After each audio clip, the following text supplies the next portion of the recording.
What's up, Bills Mafia? I'm Fernando Schmude, your host of the Leading the Charge, back from quick vacation period, uh, and really glad to be able to talk about Bills football again. The Bills are back in the training camps now at St. John Fisher College, and the preparation has really begun towards the season. Real football is back in the fold, and I'm really happy to be here to be able to talk about the news coming from the Bills training camp. And a lot of stuff has already happened at St. John's Fisher College. And I'm here to give my opinions about all the news that are coming from there. And I can't wait to hear from you too. So feel free to comment on the chat here or via YouTube comment section, or even at the Buffalo Rumblings website or blog. We can comment and have great interactions there. So I'm excited to be able to talk about Bills football again, and can't wait to see the ball flying in real game situation. We are a couple of weeks away of it, but the news are coming from the practices. A lot of competitions from some spots. Star players back in the fold. It seems everything is all good okay, again at the One Bills Drive. So I'm gonna do an all-around observations about the roster, about the competitions, about all the news that are coming from St. John's Fisher College. And first of all, I want to give a shout out to all the guys who are there, being able to send us all the news and with pictures, videos, information about what's happening up there. So thank you so much to our guy from Buffalo Rumblings, Jai Sibuski. He's out there doing an amazing job. Also, all Cover One guys, especially Greg Thompson, who's a constant presence here in the Leading the Charge, also as a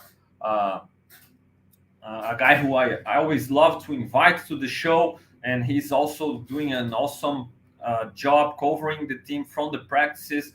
And obviously the main guys, Matt Parino and Sal Capaccio, they are doing a great job there, and they can give us a lot of information to talk about. So that's what I'm going to do today. Glad to be back from vacation and ready to roll. Feel free to comment via comment sections, chat. Let's interact. Let's have a good time in this Leading the Charge. Every Friday now, that's your new time for your Leading the Charge. No more on Tuesdays, late in the afternoon.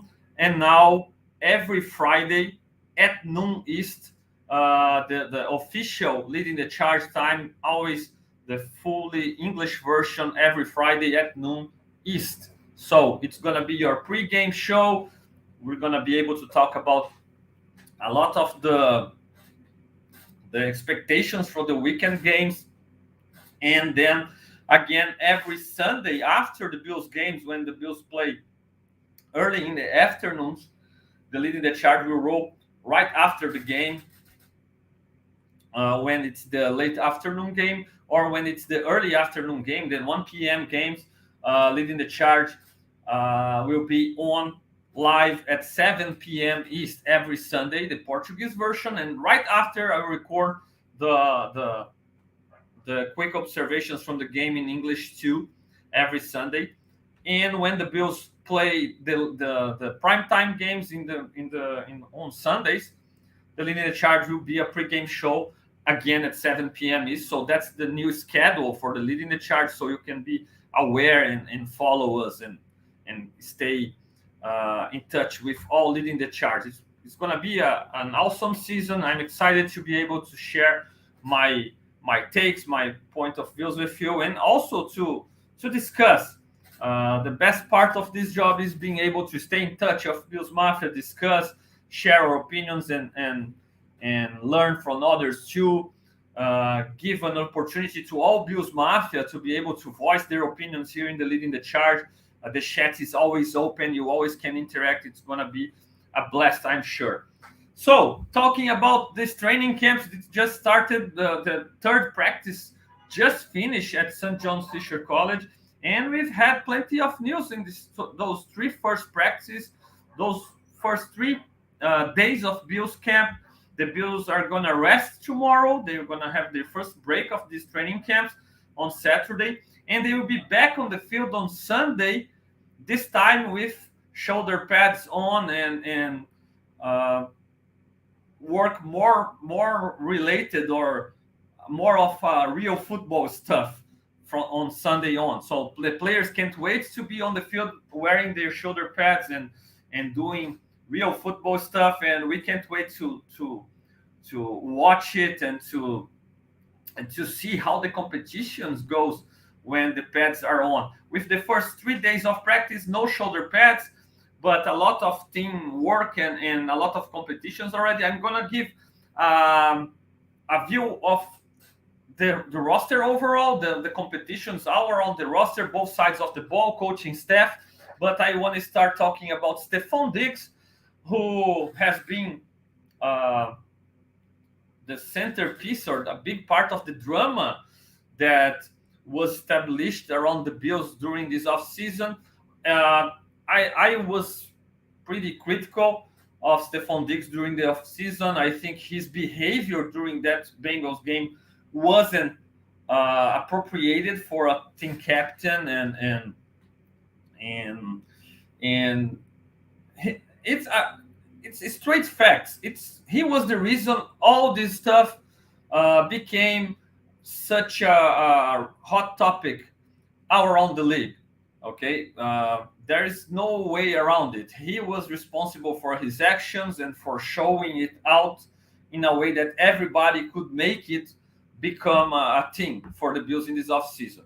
With that said, the way he was able to stand in front of the media, not just answer tough questions, but encourage those tough questions and ask them for ask for the reporters to ask him the tough questions, and the way he could answer them and the way he could position himself in front of the media and clear it out. I think he couldn't have done any better than the way he did. I think he really stood up like a team captain in front of the media and cleared all the doubts about what was going on. He was firm. He was decisive with his comments, and I believe he did a great job there clearing it up. Was he responsible for everything started back in the playoffs game last season and becoming a thing all off season with his cryptic tweets and things like that? Yes, he was. But the way he stood in front of the media and finished this conversation, I think he couldn't have done any better. And I was really pleased with the way Diggs did his job as a team captain, commented and answered all the reporters and put this all this conversation, just like he said, water under the bridge. I was happy with his the way he carried himself and the way he could make it a thing of the past and focus on what's going ahead of the Bills, what's coming ahead of the Bills. So really great posture from our team captain. And it's also undeniable, just like I told you, if Diggs was the main reason all of this stuff become a thing, it's undeniable that no matter how Sean McDermott dealt with this situation during all of season, during last year's game, after the game, he unfortunately he spilled the beans with that declaration of "I'm concerned." Like, those three words were enough to make this thing blow out of proportion, maybe, or even if it's not blew out of proportion thing, but it became a thing of everybody. Everybody became aware of the stuff when he said those words. I'm concerned. I'm concerned. He let everybody. If your head coach is saying he's concerned, we are. We have the right to be concerned too. So I can't understand people out there saying, "Oh, it's nothing. Bills Mafia is making up stuff." No, it wasn't Bills Mafia making up stuff. Dick's behavior happened, and Sean McDermott's words were said out loud to everybody who could listen. I'm concerned. So when he was concerned, Bills Mafia got the right to be concerned too. I'm happy that Diggs didn't shy away from any questions and really did a great job finishing this conversation. I think as long as Bills are winning games and as long as Allen is feeding Diggs, and it's gonna happen naturally because that's what happens in this Bills offense. Stephon Diggs is the main target. Josh Allen is the main guy. They are the main players on the offensive side of the ball, and they are going to be the main guys to beat opponents and to get the most of this, the bulk of the production of this Bills offense. So as long as Diggs is producing, Allen is producing, the Bills are winning games, more games than losing. I think Diggs is going to be happy, and we won't have any problems. But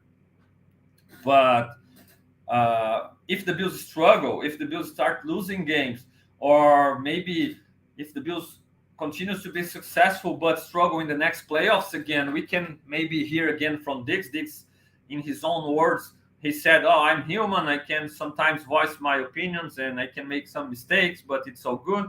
So he wears his emotions out on his sleeve, and he can showcase them again, no doubt. That's who Stephon Diggs is. But until that point, until the Bills really struggle against competition and start losing games, I don't believe we're gonna have any problems with Stephon Diggs. Marcelo is even commenting here in the chat saying, "Hi, Fernando, go Bills." Apparently, Dorsey's coming with new ideas. No doubt, during those first three practices, we could see a lot of interesting stuff from Ken Dorsey. A lot of new formations, especially with 12 personnel and two tight ends. It was expected with Dawson Kincaid being the shiny new toy for the offensive coordinator, the first round pick, and a guy who's been the real deal during this part. Let's be careful, guys. During this part of the offseason, no shoulder pads. Dalton Kincaid has showcased his athletic ability. He's showcased that he's healthy again. His hands, his fluidity, his mobility, that he really can be a mismatch, that linebackers are going to struggle to cover him. He has showcased all of that. I want to be careful because it's tough to put too much pressure and too much expectation into a rookie tight end. And even before he has practiced with the shoulder pads on. So I really don't want to put all this expectation on Kincaid. But the way the Bills has built this offense, it's really tough for us as fans to not expect Dalton Kincaid to be a big part of this offense, because other than Kincaid, what were the other weapons added to this Bills offense? They were like free agents that have their potential, but they weren't like the big time names out there or the superstars out there. We have Gabe Davis coming back. We have Khalil Shakir entering his second season, and then we have Deontay Hardy, a guy who the Bills wanted really bad in this off season, and they went after him really quickly when the free agents open, and even kind of overpaid for him. But it shows that there was real interest in this guy, and the expectation is that he can be an upgrade over McKenzie, offering sort of the things that McKenzie already offered to the team, but as an upgrade with yard after catch, with the ability of making people miss, and even with his abilities as a returner. With the news of Naheem Hines, those were actually the news that opened the Bills training camps. Naheem Hines out of the year with injury not related to football, and the Bills lost their returner, one of the best returners in the league. So Deontay Hardy is a former All-Pro returner, especially on punt returns. He can make people miss. He can hit the home run there, but he's had some issues with ball security. So that's why he's in a competition. The special teams coach today was interviewed and named Deontay Hardy and Khalil Shakir the main competitors on the returner spot, the returner job, with Micah Hyde being the emergency guy, accordingly to our own coaches. So when the Bills want ball security, Micah Hyde is the guy who's going to be out there. But Deontay Hardy and Khalil Shakir are going to compete not just for reps with the first team offense in the slot or even lining up outside and allowing the Bills to move Diggs to the slot here and there, but also for the returner job. Another addition, Trent Sherfield from the Dolphins, a guy who's had his moments with the Dolphins last season and who has impressed, especially today in the third day of the training camps this Friday.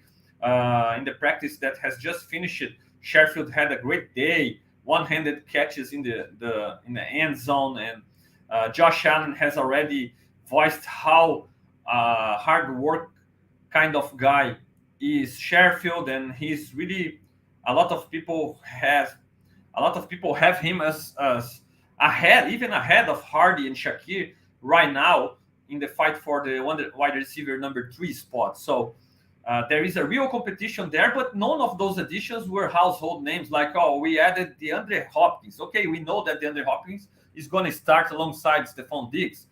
No, it didn't happen. And so with the names that were added as weapons for Josh Allen, obviously the highest expectations are over Dalton Kincaid. It's fair since he's the first round guy and the other additions aren't big time names.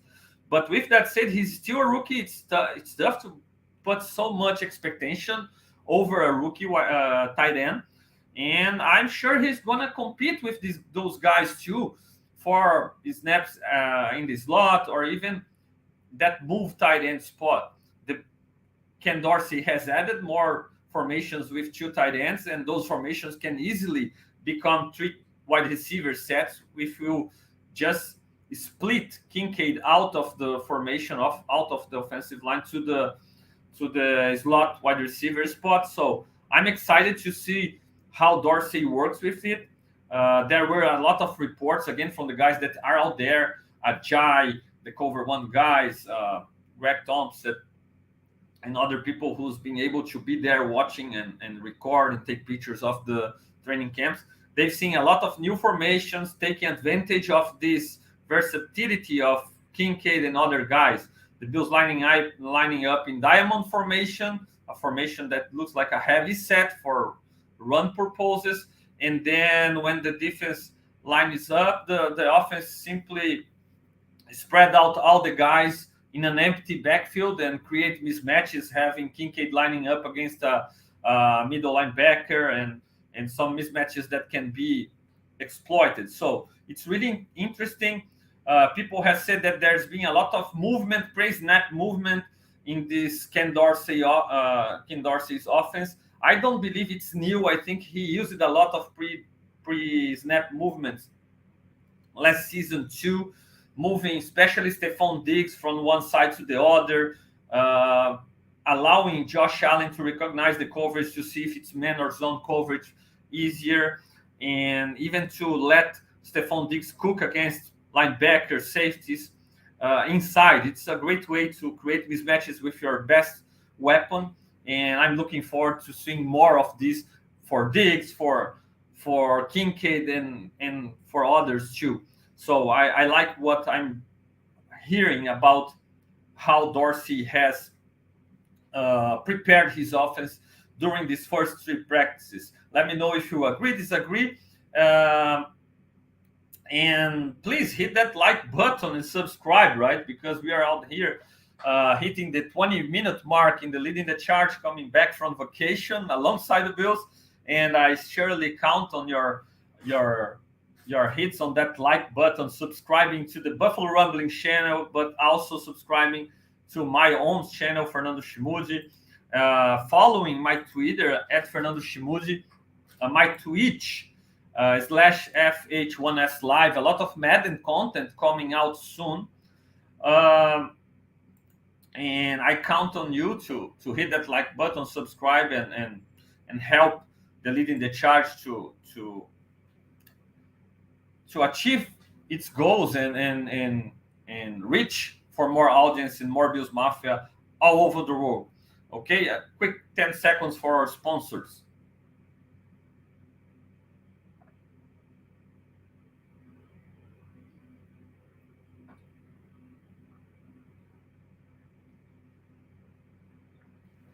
So, Mafia, with the big situation solved and already talked about Ken Dorsey and the offensive side of the ball, not specifically about the players, but about the coach. Let me talk a little bit about Sean McDermott. He has coached the defense also this season as a defensive coordinator.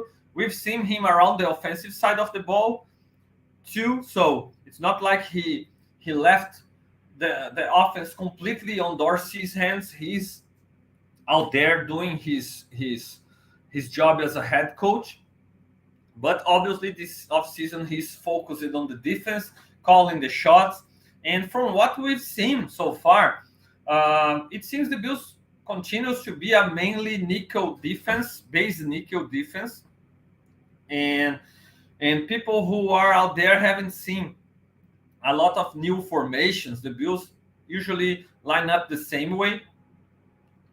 There were questions uh, about how the defense has changed under McDermott so far, and if I'm not mistaken, Dawson Knox answered some of those questions, saying that they can disguise some of the coverage and some of the things they are doing pretty well under McDermott. So maybe we can expect a defense who's less predictable than Leslie Frazier's one, with the calls and the way they line up.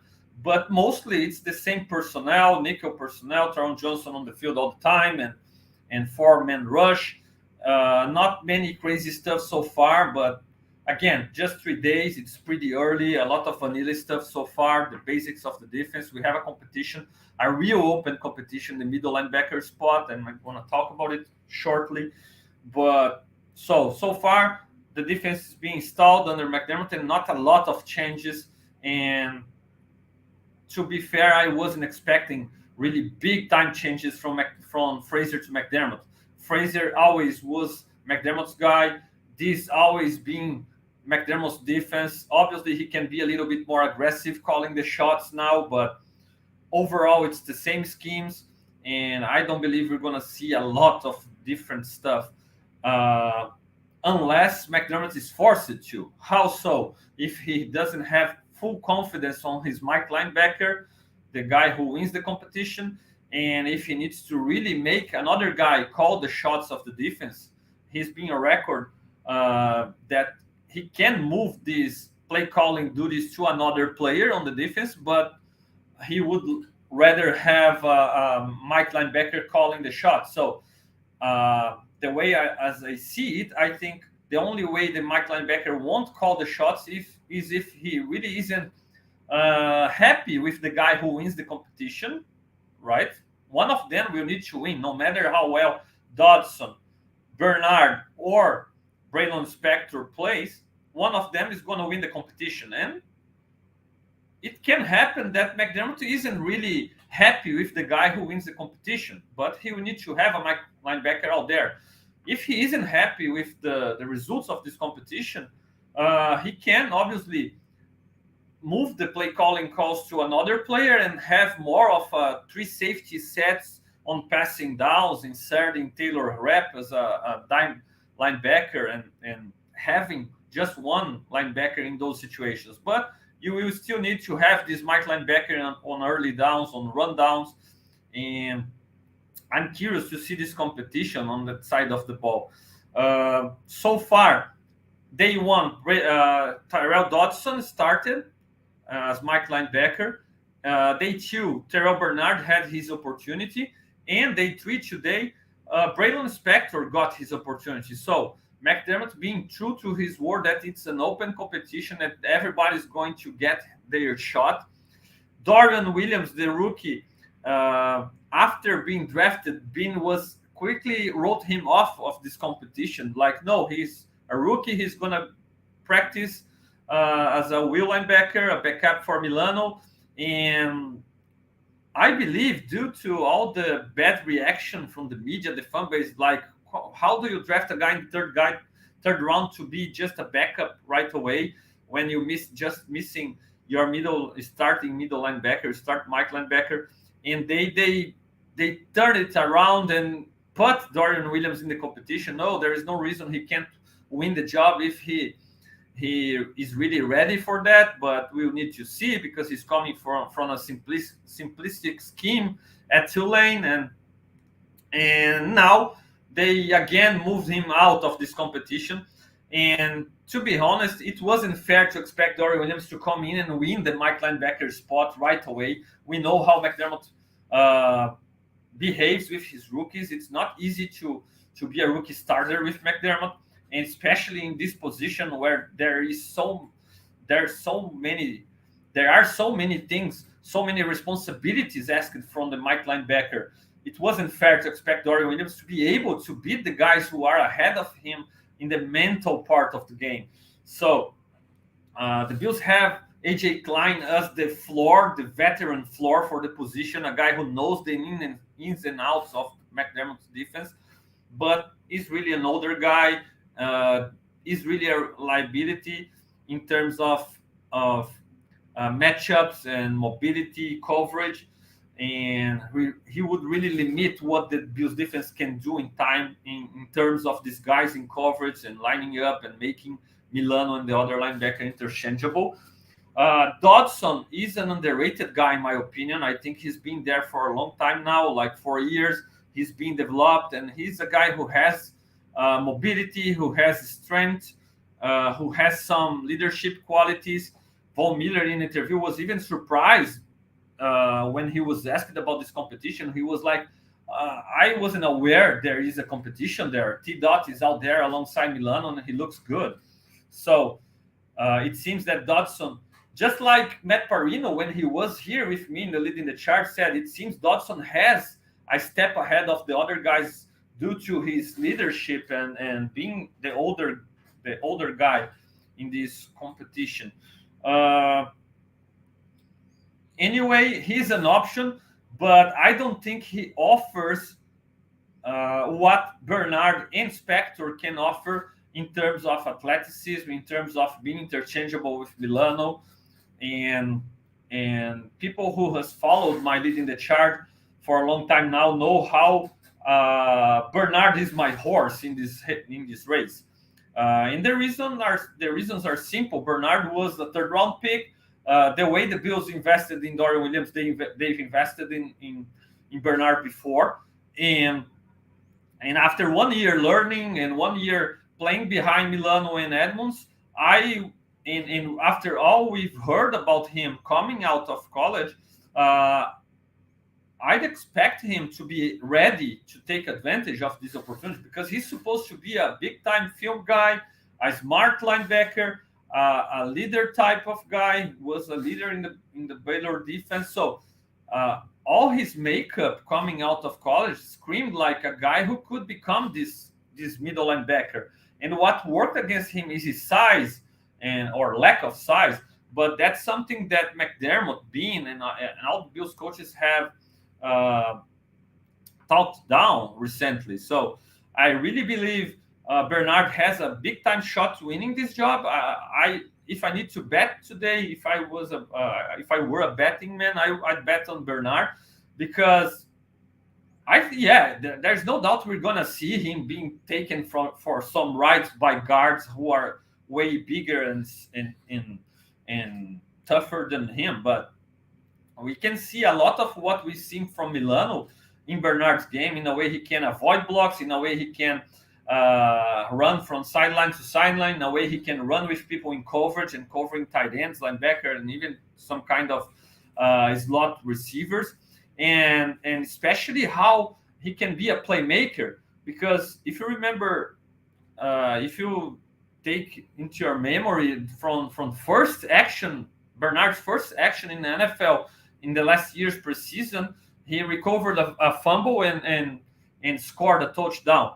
And all reports during this offseason are about Bernard making plays, being able to pick up passes. And yesterday, in his opportunity with the first team offense, he intercepted another pass. So during the OTAs, he intercepted some passes. So Bernard has been making some plays. He's a kind of a playmaker, and I think the Bills will be risk-reward type of middle linebacker if Bernard wins the job, because the Bills can be exposed sometimes due to his lack of size, but on the other hand, the Bills can benefit of some big time plays from this guy in coverage or being around the ball all the time.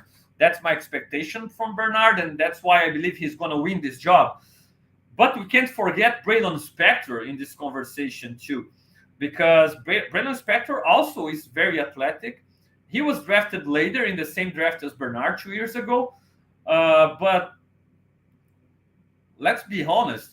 When Stevie Johnson was drafted back in 2008, the Bills drafted Stevie in the 7th round, and the Bills drafted James Hardy in the 2nd round. And everybody expected James Hardy to be the guy, and he was nowhere near what Stevie was for us. So the Bills can find some gems late in the draft. We've seen it for a long time now. Back in the day, Kyle Williams was drafted in the 5th round. Joe McCargo was drafted in the 1st round. Joe McCargo was supposed to be the guy, but he never became what Kyle Williams became for us. So we can't write off guys like Braylon Spector. We can't write off guys like Christian Benford. Those guys were drafted later on the same drafts as Kyle Elam, as Terrell Bernard. But those guys have some tools to work with. And one thing that we need to really have our hats off for Sean McDermott is that it seems that when the guys are inside the building, their draft status don't matter anymore. Yeah, they were drafted earlier because they have more tools to work with. They maybe have higher sailing, they have better athleticism. But from the moment they are inside the building, it's nice to have a coaching staff that gives the guys who are drafted later equal opportunities. If you remember the day Stevie Johnson was here with me, we talked about it, and my main curiosity about Stevie's time with the Bills was about how was Stevie able to establish his unique way of running routes, being a late round guy, a guy who obviously had less room for mistakes, less opportunities, and it's normal to coaches to be more demanding of these guys, like in the sense of asking them to do strictly what the coaches tell them to do. And Stevie was like, I knew I needed to show something when the training camps were out there, when we had people on the stand, so everybody could see me winning those routes and could see how special I was. And with McDermott, it seems Stevie would have had a way easier job to be able to beat James Hardy. If McDermott were the coach when Kyle Williams was drafted, probably it would have been easier for Kyle Williams to beat Joe McCargo, because McDermott gives equal opportunities to his late round guys, and that's a really interesting and something that we gotta give props to McDermott. I think it's pretty fair from the coaching staff to give those guys opportunities. So I really have big expectations for Bernard.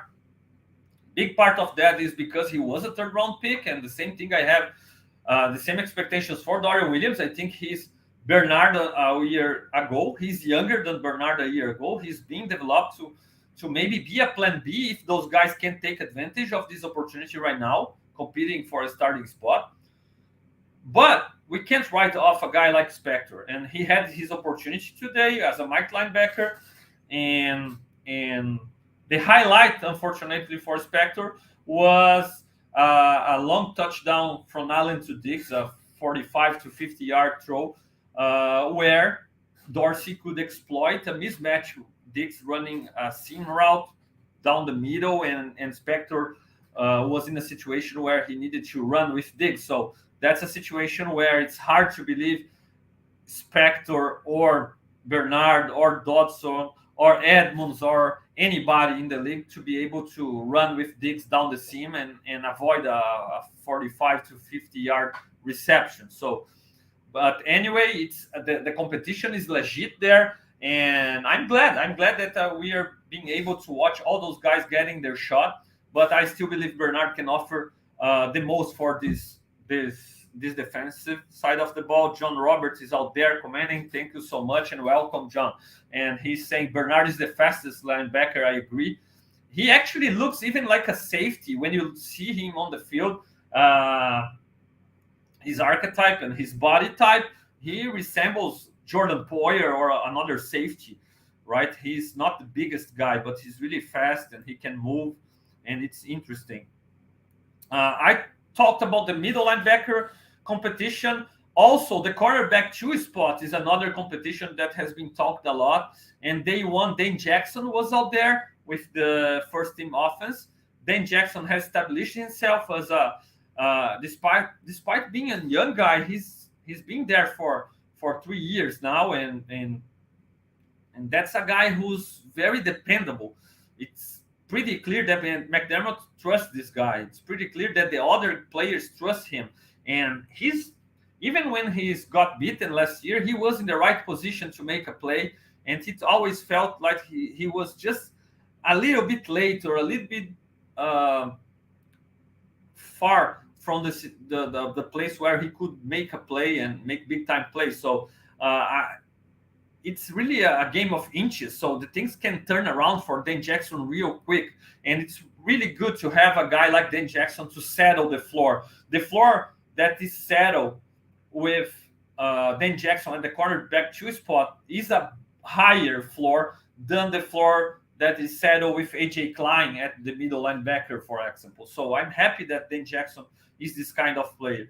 But it's also undeniable that Kaiir Elam offers another, it's not like another step, it's 2 or 3 steps over Dane Jackson, and more length, more potential to be able to be a lockdown guy that Dane Jackson probably is never gonna be. So I'm anxious to see Kaiir Elam winning this cornerback 2 spot, but he was the third one to get his shot. Yesterday, Christian Benford had more opportunities, and today Kaiir Elam played with the first team defense. The competition is wide open. Again, the same things I told about the linebackers and opportunities can be said about the cornerbacks. And another competition that I can't wait to watch with pads on, and especially during preseason games. I can't wait to see those guys on the field, and I hope Kaiir Elam can be able to win this competition, because I really believe he has the most to offer. But again, we can't write off a guy like Christian Benford, who might not be as fast as Elam, but that's a long guy, that's a tough guy, a guy who can tackle really well, a guy who took advantage of his opportunities last season, and we might have somebody special in Benford.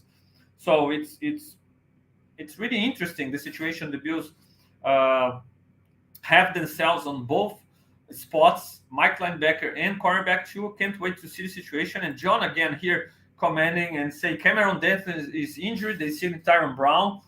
Yeah, John, thank you so much for the information. It happened today. Densler had a hamstring injury, a hamstring issue. Accordingly to Brandon Bean, it's not a 2-3 day situation. It will take longer to recover. Densler was a guy I was intrigued by, especially because that's one of those that you can move to safety also. So even Bruce Nolan from our Buffalo Rumblings, when he was here in the Leading the Charge, called it out back in the free agency. Cameron Densler being a guy that he would keep an eye on, a guy who could make the transition to safety due to his archetype, his body type, long guy, not a speedy guy. But not this time. They can maybe sign him back later, but for now, Densler's stint is done with the Bills, and Tyron Brown being brought in, and I can't say much about him so far. For now, a camp body. We'll see how he performs there. Let's have a quick break for our sponsors. I'll be back shortly.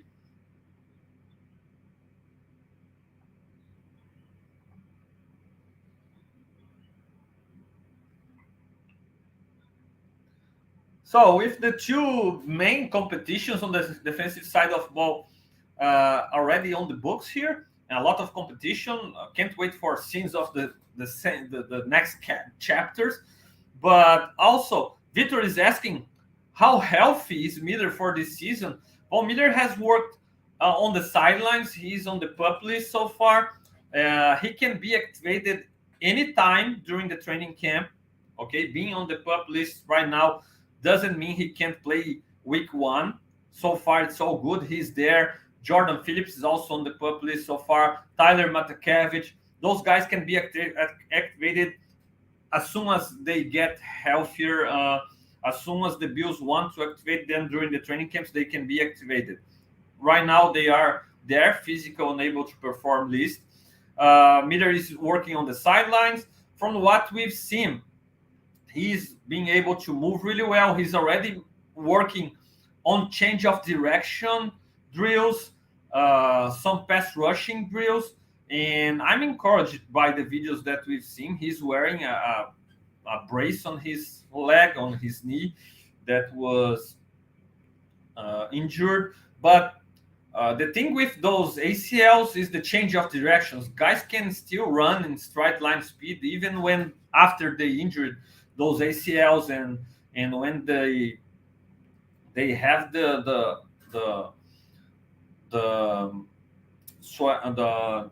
knee clean out, they can run in straight lane without problems. But changing directions is what is difficult, and what is impossible when you have this kind of issue.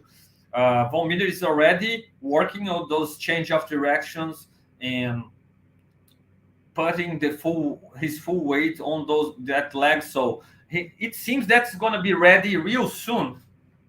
But again, the Bills don't need to be. They don't need to hurry Von Miller up. They can be patient, and they can have him back when he really feels well, because it's not just being cleared by the doctors. It's also the player feeling confident on the leg, feeling confident, being able to change directions. And with a big guy like Von, it's important that he trusts his leg, he trusts his knee, he trusts that he can go 100% without thinking. So I think from what I've seen in the images from this training camp, and from what I've experienced, not myself as a player, but from teammates of mine that have had this kind of injury, he's at the point where he's regaining his confidence. The knee seems fine. He seems strong. He seems prepared, but he gotta regain that confidence in his knee, that he can do whatever he wants without thinking about the knee. It seems that that's the point of the preparation that Von Miller is right now. Still talking defensive line, not a lot of conversation about Peneza. Boogie Basham wasn't talking at all in the first 3 days, so neither was Shaq Lawson. It's difficult to evaluate those guys without pads, so I believe from Sunday on we're going to be able to see more and hear more from those guys. But so far the rotations have the Bills with Greg Rousseau, Daquan Jones, Ed Oliver, and AJ Peneza having some shots as the first team right end, rotating with Leonard Floyd too, and Shaq Lawson the second team right end. So Boogie Basham you need to work his way up the depth chart for now. Let's see when the pads are on, to see how this competition develops. And from the defensive side of the ball, that's it. On the offensive side of the ball, I already talked about the formations. I already talked about the wide receivers. And I'd like to talk a little bit about the running backs. Everybody who's watching the practice can't help themselves to realize how fast and how explosive James Cook has looked so far. That's awesome. But again, no shoulder pads. Let's see when the pads are on. Ken Dorsey, in his interview, was quick to praise James Cook and how he has all the potential in the world to be a 3-down back. So, again, it speaks loudly about how the Bills can trust James Cook in pass protection. That might be the biggest question mark for James Cook right now. And today, Brandon Bean was interviewed and talked about James Cook and Damian Harris as yin and yang, so opposite kind of running backs that can complement each other. So from being interview, it seemed like the Bills are again running a running back by committee approach this year, and that's the plan. But accordingly to Dorsey's words, James Cook has the potential to be able to earn more snaps and maybe become more of a bell cow running back. Uh, it might not be as it was in the past with James Cook being on the field like for 80% of the snaps. I don't think it's realistic nowadays, but he can earn maybe more snaps and and get like 60, 65, 70% of the carries over Harris. Obviously, when pads are on, when the real game situations arrive, we'll be able to see more and see if James Cook is really ready for this workload. I'm anxious to watch Cook on the field in this offense too, no doubt about it. And Josh Allen has had some up and downs during these training camps. First day, the defense dominated, and second day, it seems the offense really came back stronger. And Josh has connected well with Stephon Diggs as expected. Those guys never had big time problems on the field, and so some up and downs. The defense normally are ahead of the offense in this period of or this part of the year. It's totally normal. I think the defense has less things to work out regarding schemes, regarding personnel, regarding the way McDermott approaches the defense side of the ball. I think it's more similar to the other years, even without Leslie Frazier in the fold. And even with the competition at cornerback two and middle linebacker spots, I think the defensive side of the ball lines up in the nickel as always, and it's kind of similar to what the Bills has run during those McDermott and Frazier's years. On the other side of the ball, I think Dorsey is working with newer stuff, inserting more 12 personnel, trying new variations, trying new concepts in the red zone, finding ways to incorporating Kincaid to this offense and smoothly transitioning from 12 to 11 personnel using Kincaid as a mix of wide receiver and tight end. So there are more things to be worked out. There are more things to be worked out, not just with Kincaid, but also to please Diggs, who has voiced his concerns and he wants the ball. And by what we've been able to see and to hear from people who are there watching the practices, Diggs had a lot of opportunities in the middle of the field against linebackers, against safeties, against nickel corners. So Dorsey is finding ways to put Diggs in situations where he can abuse mismatches and take advantage of it. So the offense is incorporating more stuff. They have more new guys out there. They have more things to be worked out. So it's natural to expect the offense to struggle a little bit more right now. And it seems it's happening, but really not like, oh, they're struggling, they're doing bad. No, they're doing really well against the defense. That's pretty good. That he's been a top unit in the league that really knows this offense. So it's always difficult.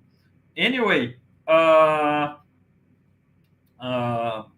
point that I haven't mentioned so far, and a big part of the offensive also, the offensive line. The offensive line has also an open competition. Day one, they trotted out from left to right, Dion Dawkins, Connor McGovern, Mitch Morse, Ryan Bates, and Spencer Brown. Day two, they had the rookie Osiris Torrance taking the right guard spot from Ryan Bates, and the other positions is the same. Later, they made some switch and moved McGovern to center, taking Morse away. And in today's practice, Osiris Torrance again as the starting right guard, with later in the practice, Ryan Bates having some snaps in the center position. So it seems that Osiris Torrance has a real shot earning the starting right guard spot. I really believe he has the advantage, physically speaking. Okay, he can add he can really improve the physicality of this offensive line, and alongside Spencer Brown, they can be real nasty on the right side of the ball. That can be a strong side to run the ball, to pound the rock, and even from those Josh Allen designed runs where Mitch Morse is the leading blocker, going to the right, having Spencer Brown and Osiris Torrance on that side of the ball, and then Mitch Morse as a puller. It can be nasty. It can be a real trouble for opposing defense to stop.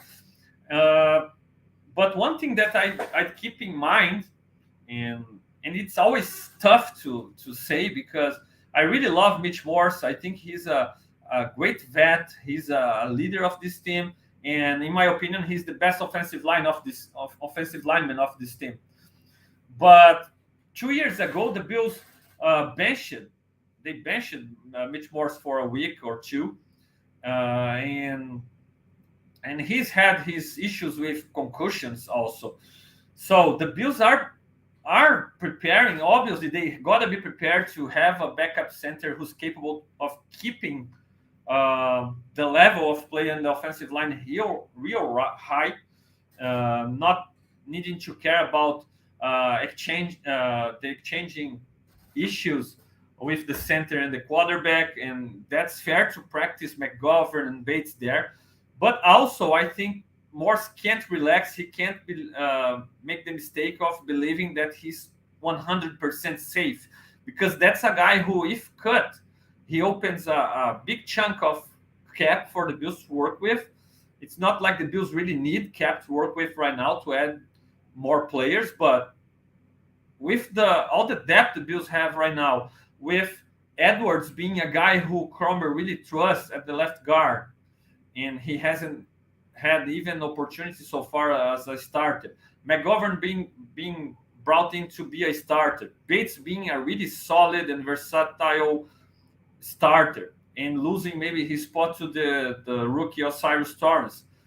I don't think Morse can relax, and I think Morse gotta be at his best, playing really well. Otherwise, he can. I don't believe he will, but he can become one of those surprise veteran cuts. Do you remember when Fred Jackson was cut right after scoring an awesome touchdown during preseason, and the Bills just cut Fred Jackson? It was heartbreaking. We know every season it happens on every team that surprise cuts happens, and Morse isn't getting any younger. He's had his problems with concussions. The Bills have maybe the idea of extending Gabe Davis sooner rather than later. So I don't know, man. I have that feeling with Morse. I hope it doesn't happen. I really believe the Bills are better with Morse as the starting center, but I keep an eye on this competition inside during preseason, because I really believe the Bills have a young and capable core inside right now. McGovern, Bates, those guys are 25, 26. Edwards, same thing. So Torrance is really young. The Bills can choose to go in a different direction, and Morse really opens this kind of cap. I don't believe it's going to happen, but it's a possibility. And one more thing to pay attention during the competitions, during the preseason.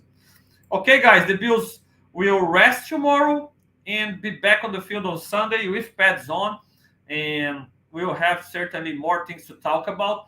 Sunday night at 7 p.m. East, I'll be back with the Leading the Charge, totally in Portuguese, and right after, I'll be recording the observations in English about the Sunday practice with pads on, and keep going. Right, Bills Mafia? That's your Leading the Charge, back in the fold every Friday at noon East via Buffalo Rumblings YouTube channel. Subscribe, hit that like button. I really appreciate you taking your time being with me, commenting all the guys, Eliandro, Vitor, Marcelo, Itamar, John, Flávio, everybody, Hager D. Ring, everybody commenting here via chat. It's been a blast interacting with you, and I will be back on Sunday. See you after Sunday's build practice, 7 p.m. East, leading the charge fully in Portuguese to Latin America, Brazil, Portuguese-speaking countries, and right after my observations from the practice with the leading the charge in English on Sundays too. That's it, Mafia. Thank you so much for taking your time. See you, and go Bills.